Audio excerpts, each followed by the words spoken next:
Haleluya, puji Tuhan. Semua untuk kebaikan Tuhan, semua atas anugerah Tuhan. Kalau kita boleh ada sampai saat ini, puji Tuhan. Selamat pagi untuk kita semua yang boleh hadir pada hari ini. Saya melihat sukacita besar Tuhan boleh saya rasakan. Terlebih lagi kesaksian yang dinaikkan dan pujian-pujian yang sudah dinaikkan itu boleh naik di hadapan Tuhan.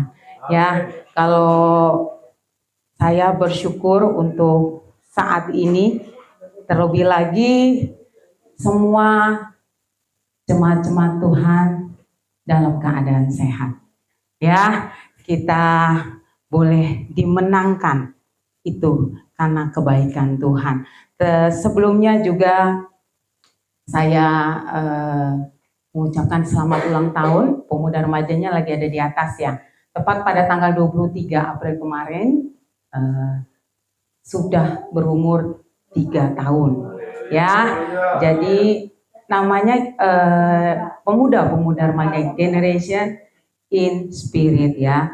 Luar biasa, yang awalnya pemuda remaja hanya beberapa orang, dan saya dan Bapak Gembala bukan melihat dari banyaknya, tapi kualitas mereka yang boleh meningkat.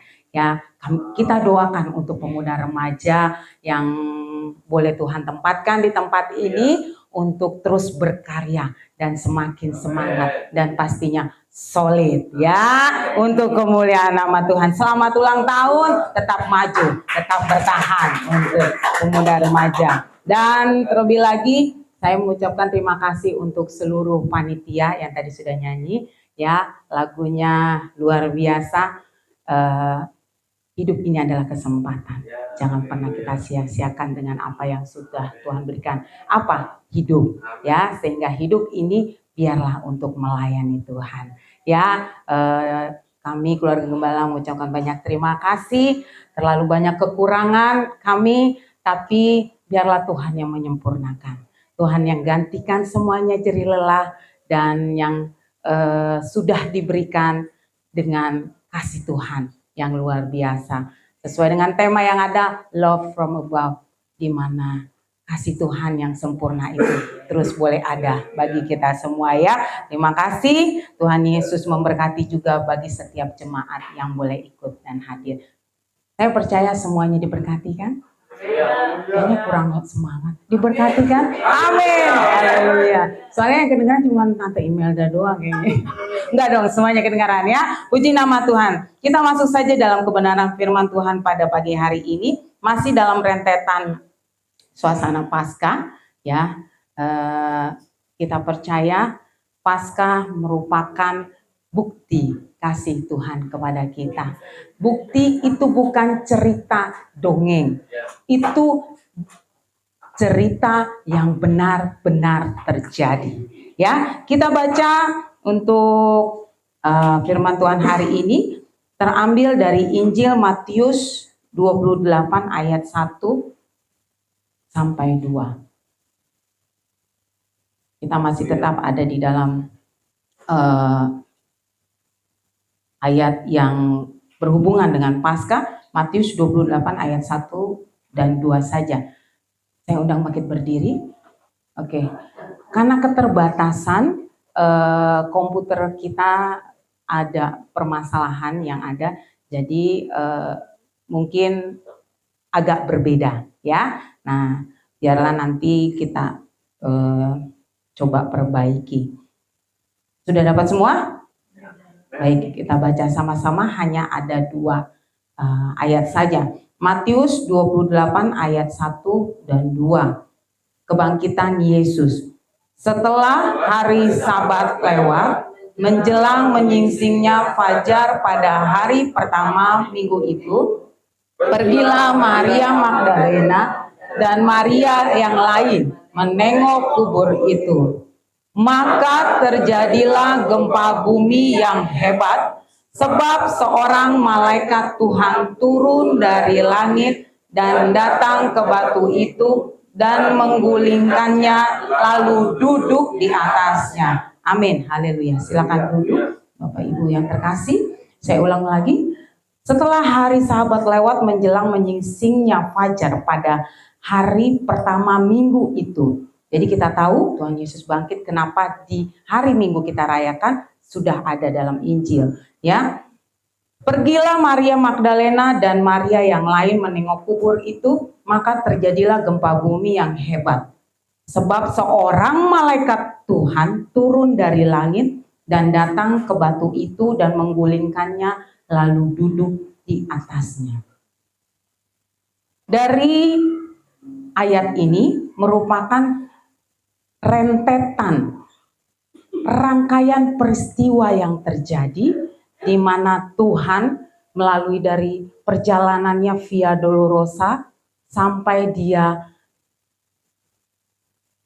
disalibkan di Bukit Golgota, dan di hari yang ketiga Tuhan Yesus bangkit.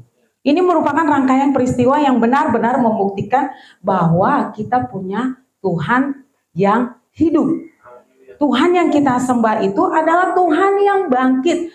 Kita tahu banyak Tuhan yang ada yang disembah oleh orang-orang lain. Apakah kita tahu dia bangkit? Apakah dia hidup? Tidak. Hanya Yesus yang kita tahu dia bangkit. Nyata, di mana malaikat turun dari langit dan duduk menggulingkan batu yang sebesar itu. Kalau manusia nggak akan pernah bisa melakukan. Kubur itu ditutup dengan berapa banyak orang, ya, sehingga nggak mungkin ya terjadi dengan manusia yang menggulingkan itu sehingga mayat Tuhan atau Tuhan Yesus itu bangkit dengan perbuatan tangan manusia. Tidak. Jadi kita percaya kalau Tuhan yang kita sembah adalah Tuhan yang hidup. Kebangkitan Yesus juga merupakan membuat iman kita semakin percaya, di mana iman kita sudah pada iman yang benar, membuktikan Yesus itu hidup dan kita tidak pernah sia-sia apa yang kita kerjakan, dan kita taruh iman itu dengan Tuhan yang benar. Semua kita percaya ya, perbuatannya yang luar biasa, karya Tuhan yang luar biasa. Coba kita buka di 1 Korintus 15 ayat 16 sampai 17.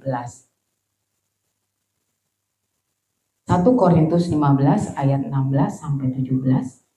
Sudah dapat? Haleluya. Sebab jika benar orang mati tidak dibangkitkan, maka Kristus juga tidak dibangkitkan. Dan jika Kristus tidak dibangkitkan, maka sia-sialah kepercayaan kamu dan kamu masih hidup dalam dosamu.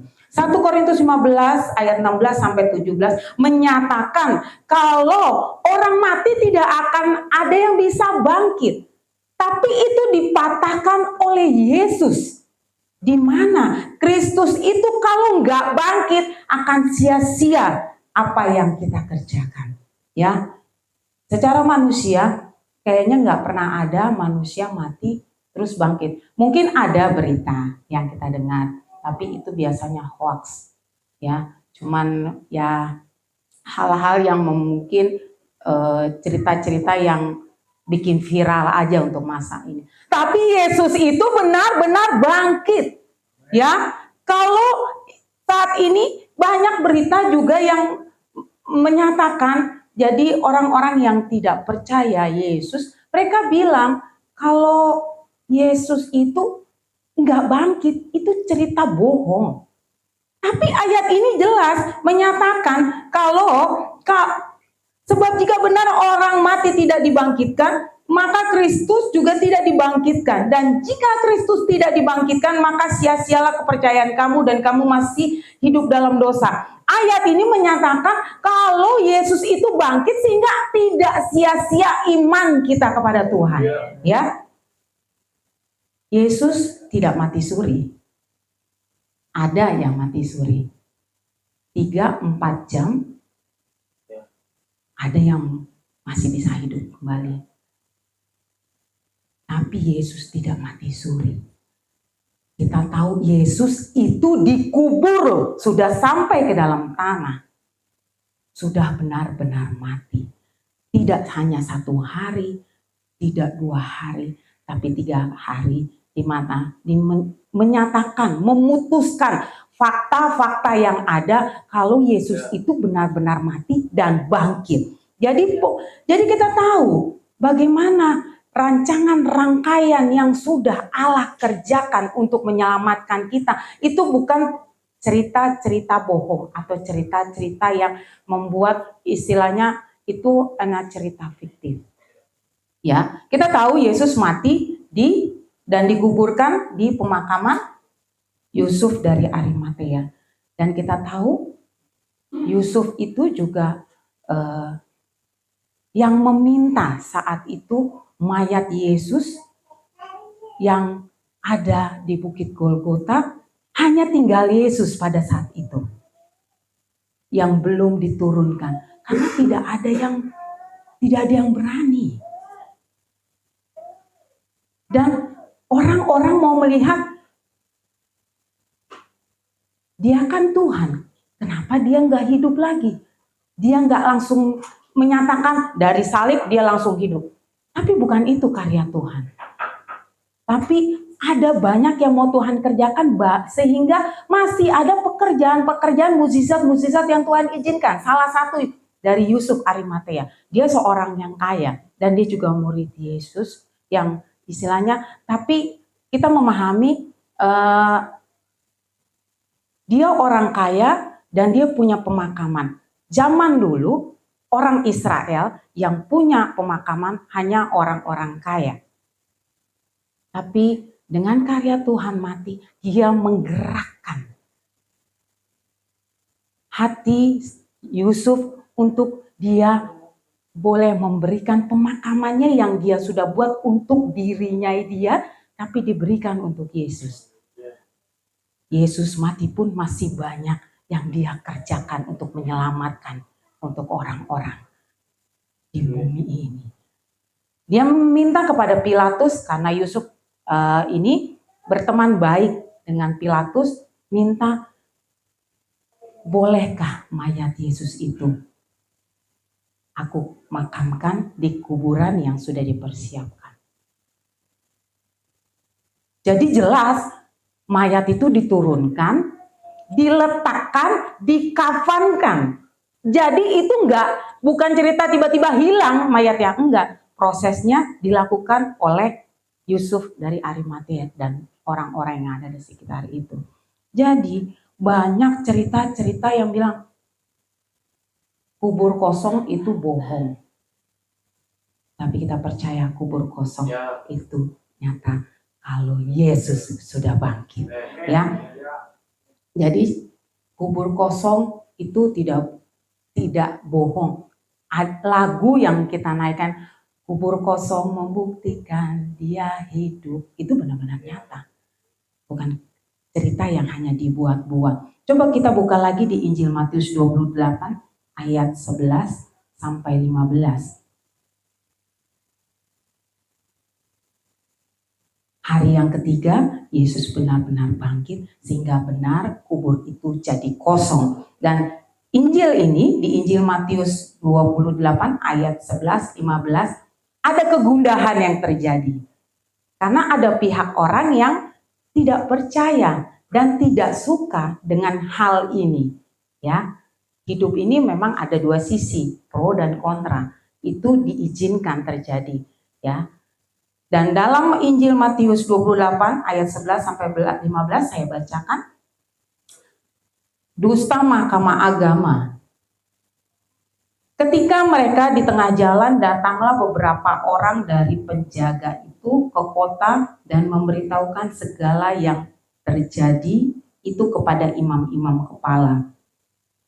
Dan sesudah berunding dengan tua-tua, mereka mengambil keputusan lalu memberikan sejumlah besar uang kepada serdadu-serdadu itu. Dan berkata, kamu harus mengatakan bahwa murid-murid Yesus datang malam-malam dan mencurinya. Ketika kamu sedang tidur, dan apabila hal ini kedengaran oleh wali negeri, kami akan berbicara dengan dia, sehingga kamu tidak beroleh kesulitan apa-apa. Ayat 15. Serdadu itu ya, ayat 15, mereka menerima uang itu dan berbuat seperti yang dipesankan kepada mereka. Dan cerita ini tersiar di antara orang Yahudi sampai sekarang. Bagaimana mereka dibayar, diberikan dengan cukup banyak uang, dan dia membuat cerita palsu, cerita bohong. Secara logika, yang kita tahu, batu yang menutup kubur itu besar, ya kan? Berat. Dan gak mungkin dalam waktu yang cepat terguling. Pasti butuh waktu dan proses. Ya saya nggak tahu, mungkin di sana sudah ada alat atau bagaimana cara waktu itu menutup kubur itu. Jadi Mahkamah Agung ini membuat bagaimana nih? Mereka pun takut. Dan saya yakin mereka pun sebenarnya sudah tahu Yesus itu pasti bangkit. Mereka sudah memahami, sudah mempelajari, tapi dia membuat cerita palsu, kabar bohong tentang kubur kosong, ya, dengan uang yang banyak. Prajurit itu serdadu-serdadu kerajaan untuk ditutup mulutnya, ya. Dia pikir yang penting, serdadunya bilang gini mungkin, atau prajurit, Pak, tapi kalau misalnya ada orang murid Yesus ataupun orang-orang yang percaya Yesus, dia bilang, kemana mayat Yesus? Apa yang harus saya katakan? Harus tetap saya katakan dicuri oleh murid-murid Yesus atau orang lain? Tapi tetap Mahkamah Agung itu, imam itu bilang, katakan yang palsu, katakan yang bohong. Kalau itu dicuri oleh murid-muridnya. Tenang, nanti kalau ada yang membuat istilahnya kalian tidak nyaman ataupun bagaimana, saya yang maju. Sampai sebegitunya mereka bikin skenario. Jadi kalau kabar bohong, kabar palsu udah ada dari dulu sampai sekarang. Ya. Jadi itu hoax. Kalau hoax itu nggak pakai duit. Jadi lebih ke suap. Ya, suap. Jadi suap itu enggak zaman sekarang aja kita lihat kasus pengadilan yang benar jadi salah, yang salah jadi benar. Dari dulu juga sudah ada, sudah dibuat untuk menutupi kesalahan. Jadi kubur Yesus dijaga ketat oleh prajurit-prajurit kerajaan. Ya masa iya kita melihat di mana yang kita tahu kubur itu tidak hanya dijaga oleh prajurit atau serdadu, itu dirantai loh. Dirantai dan ada dimateraikan oleh kerajaan. Sehingga nggak bisa sembarangan orang bisa datang dan mencuri. Secara logika dong, cerita dia buat dicuri oleh murid-murid Yesus. Kita tahu murid-murid Yesus pekerjaannya apa? Melayan. Kekuatan tangannya terbatas. Bagaimana mungkin murid-murid Yesus dia menggulingkan batu yang sebesar itu melawan serdadu, prajurit yang sudah pilihan, yang sudah kuat, yang sudah hebat. Tiba-tiba mereka kalah. Gak mungkin. Tapi itu cara Tuhan yang luar biasa. Mereka sendiri melihat malaikat itu yang menggulingkan dan berdiri di atas batu, dan mereka ketakutan. Cerita kepada imam itu hal yang benar yang dia lihat. Tapi sampai di imam itu dirubah dengan kabar bohong. Gak ada itu kubur kosong, mayat itu dicuri. Jadi kita tahu murid Yesus itu hanya seorang nelayan dari Galilea. Seorang yang istilahnya orang kampungan. Gak ada pemikiran yang kayak sekarang mah canggih, ada komputer, ada IT yang mengajarkan banyak hal ya, sehingga banyak orang-orang bisa bikin, maaf ya, ada bikin bom, ada bikin ini, bikin itu, teknologi. Zaman dulu mana ada. Jadi kalau dilihat murid Yesus, orang Galilea, hanya seorang nelayan, mustahil kalau mayat Yesus dicuri. Ya. Tapi berita itu tersiar, kabar bohong itu tersiar. Sehingga di ayat yang terakhir dikatakan, dan cerita itu tersiar di antara orang Yahudi sampai sekarang. Cerita itu pun ada sampai sekarang. Ajaran-ajaran sesat juga menyatakan Yesus itu tidak bangkit. Kubur kosong itu cerita bohong dan fiktif. Tapi saya mau tanyakan saat ini untuk Bapak Ibu, Yesus bangkit atau mayatnya dicuri? Mayat dicuri atau Yesus bangkit? Yesus bangkit. Kita percaya Yesus itu benar-benar bangkit. Walaupun kita tidak ada di masa itu, tapi iman yang kita punya menyatakan kalau Yesus itu bangkit. Kubur kosong itu menyatakan, membuktikan Yesus itu bangkit. Jadi kita percaya kalau di mana saat ini banyak hal-hal yang membuat untuk kita merubah iman kita, kepercayaan kita, sehingga jadi kita melenceng. Jangan tukar juga iman kita dengan uang.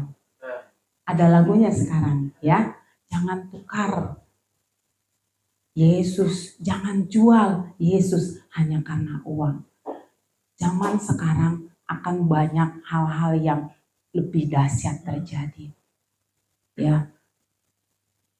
Sehingga bagaimana caranya iblis mencari pasukannya, teman-temannya harus banyak di neraka.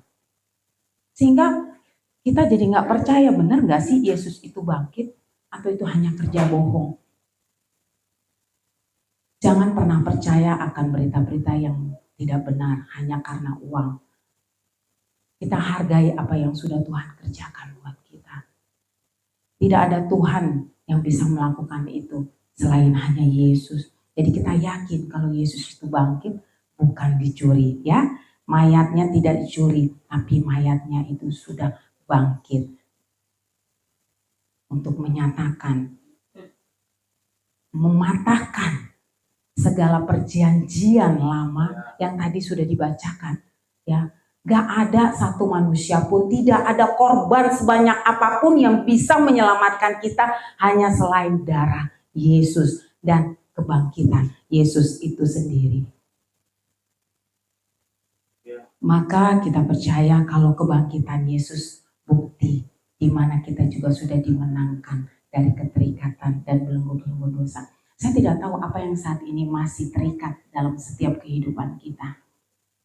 Tapi biarlah pribadi kita, boleh kita jujur di hadapan Tuhan. Jangan sampai apa yang sudah kita kerjakan tiap tahun, merayakan Jumat Agung, tiap tahun merayakan Paskah, tiap tahun kita retret, tapi nggak ada perubahan. Sia-sia yang sudah Tuhan kerjakan. Jangan. Kubur kosong itu bukti Yesus sudah bangkit loh. Bukannya dicuri. Jadi Tuhan yang kita sembah benar-benar Tuhan yang hidup, bukan Tuhan yang mati. Dan karena kubur kosong itu juga merupakan pertolongan yang Tuhan berikan, sehingga kita boleh lepas dari setiap belenggu dan ikatan-ikatan iblis itu. Ya. Coba kita buka di 1 Korintus 15 ayat 43 sampai 49.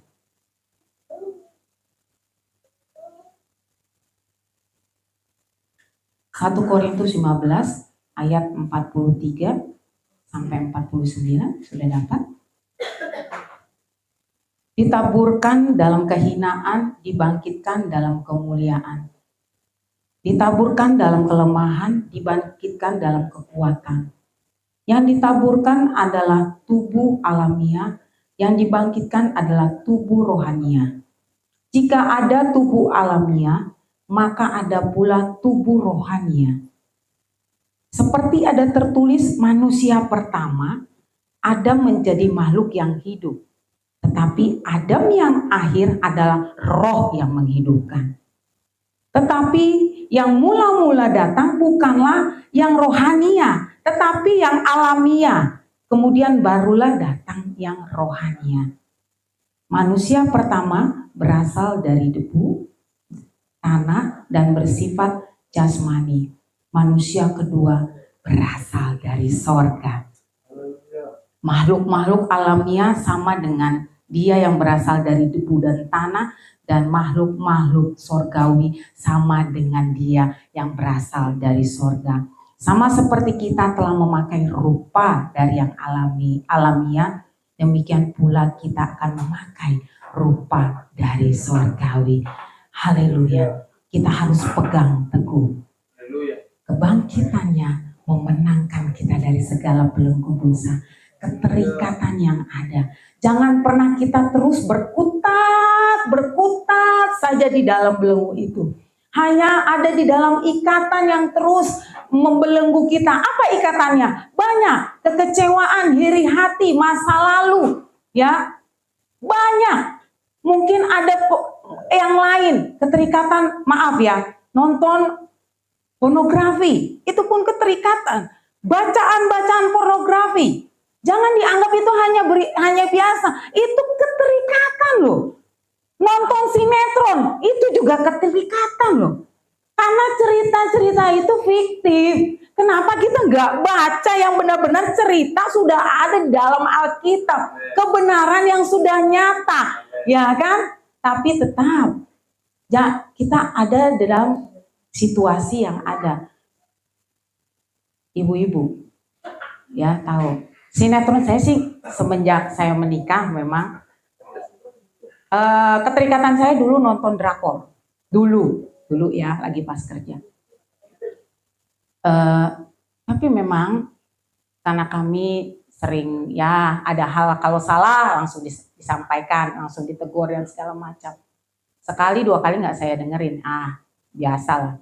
Tapi kok saya jadi masuk di dalam situasi itu nggak jelas kan? Saya jadi nggak bersyukur. Yang saya lihat drakor itu kan ya ganteng-ganteng. Padahal saya punya suami yang lebih ganteng lagi ya. Nah, ya. Jadi saya masuk. Tetap ya di dalam kebenaran firman Tuhan ada pemujian ya, salah ya pemujian. Tetap bersyukur. Jadi saya waktu itu Tuhan ampuni saya. Kenapa saya jadi masuk sampai gini loh? Saya pernah nonton itu karena berapa belas episode, ya. Saking semangatnya nggak bisa tidur. Jadi saya nonton, saya lihat, saya cepet. Kalau saya kelewat berapa detik aja saya balik lagi, udah nggak benar. Akhirnya saya bilang Tuhan, saya mau lepaskan keterikatan ini. Saya nggak mau masuk dalam dunia ini. Begitupun anak-anak muda remaja sekarang, game, stop game. Itu benar-benar biarpun bawa duit, menang segala macam, bohong. Stop. Bapak-bapak main game, mau game apapun itu juga stop, tobat. Ya. Jadi keterikatan sekarang iblis pakai bukan hal-hal yang istilahnya yang zaman dulu, yang teknologi. Stoplah main game. Nggak ada gunanya. Baca firman aja, pasti ada gunanya. Mungkin saat ini nggak masuk dalam otak. Makanya berdoa minta Roh Kudus berikan kami hikmat. Permasalahannya semakin berat loh. Nggak ada yang bisa menolong. Bapak Ibu Gembala pun mungkin ada keterbatasan dalam menolong. Tapi hanya Tuhan Yesus yang sudah bangkit itu yang bisa menolong kita. Ayo kita pegang kemenangan yang sudah Tuhan berikan. Haleluya. Jangan sia-siakan apa yang Tuhan sudah kerjakan. Karena kita mau punya rupa yang Tuhan sudah siapkan adalah rupa dari sorgawi. Jangan sampai kita tertinggal. Masa sekarang kalau saya baca Di New York aja, saya nggak tahu dia udah pakai chip atau belum, tapi katanya ada satu YouTuber, ya, dia di New York. Dengan bangganya, sekarang kalau di New York udah nggak perlu pakai debit, pakai kartu, nggak pakai apapun, hanya scan tangan. Saya tidak tahu dia sudah pakai chip atau belum, tapi dengan tangan saja, sidik jari, itu dia cuma dia sudah bayar. Iya, karena teknologi ini ya dipakai iblis sehingga kita jadi ikut, wih canggih nih, wah saya juga mau dong, ya pakai tangan ya. Semua bisa dia kerjakan. Itu terjadi, tertulis dalam firman Tuhan. Jangan sampai kita bodoh, nggak tahu apa-apa karena kita kurangnya pengetahuan, kurangnya baca firman. Wahyu menceritakan hal akhir zaman. Peka yuk kita, peka. Ini masa yang udah nggak baik-baik saja. Indonesia dalam keadaan yang mungkin pemimpin mereka mengatakan bisa Indonesia masih dalam keadaan aman, mereka karena mereka sudah banyak kesimpenan, sudah banyak hal yang mereka sudah siapkan. Bagaimana kita? Mereka nggak peduli, tapi Yesus peduli dengan hidup kita karena dengan firman-Nya kita boleh terus ada pegangan, nggak pernah takut dan nggak pernah khawatir. Kubur kosong itu membuktikan dia hidup. Ya, kemenangan oleh Yesus yang sudah Tuhan kerjakan. Mari kita hargai dan kita pegang.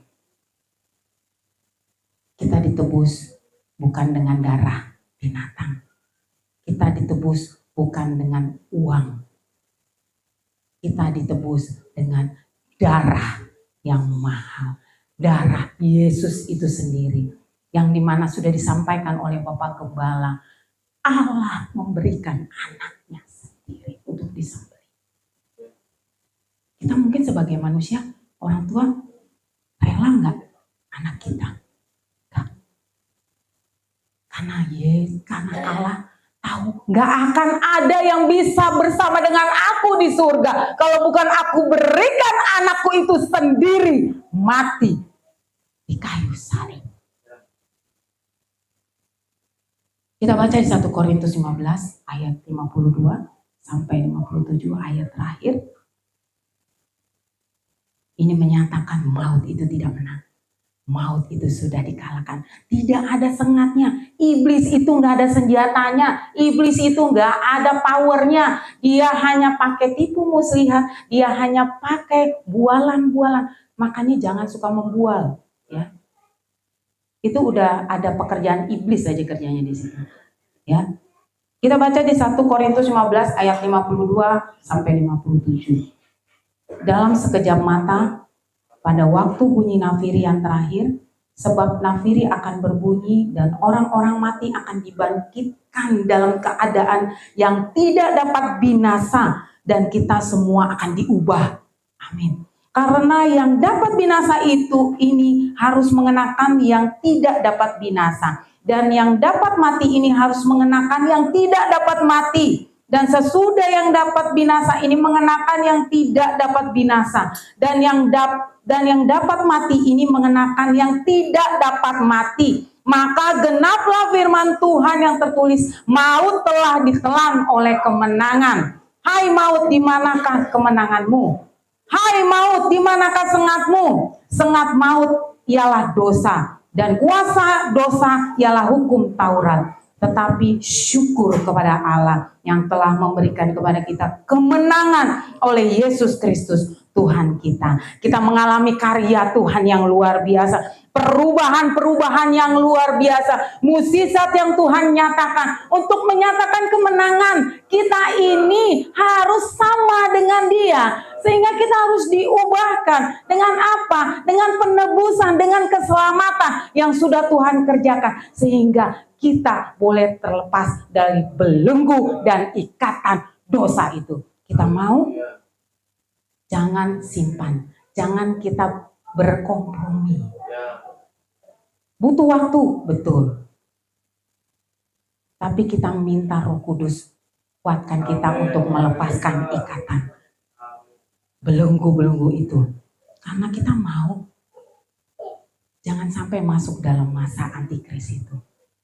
Di masa antikris itu 3,5 tahun kita harus membayar dengan darah kita sendiri untuk kita bisa selamat.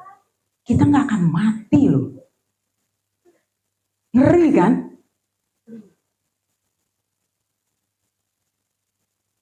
Bagaimana antikris mau membawa kita untuk tidak lagi bersama dengan Yesus, tidak lagi ikut di dalam Dia, karena Dia akan terus melakukan bagaimana sampai kita bilang, oke, aku sudah tidak kuat, saya mengikut Engkau.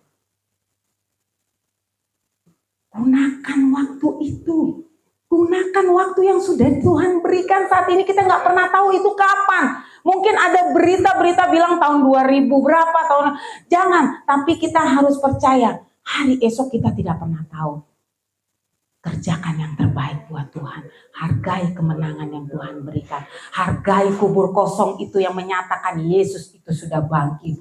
Karena kita percaya ada kuasa di dalam kubur kosong itu. Yaitu kuasa yang benar-benar memulihkan kita. Yang benar-benar menyatakan pengorbanan Yesus itu tidak hanya mati di kayu salib. Tapi Dia nyatakan Dia hidup untuk menyelamatkan kita. Kubur kosong merupakan bukti kemenangan.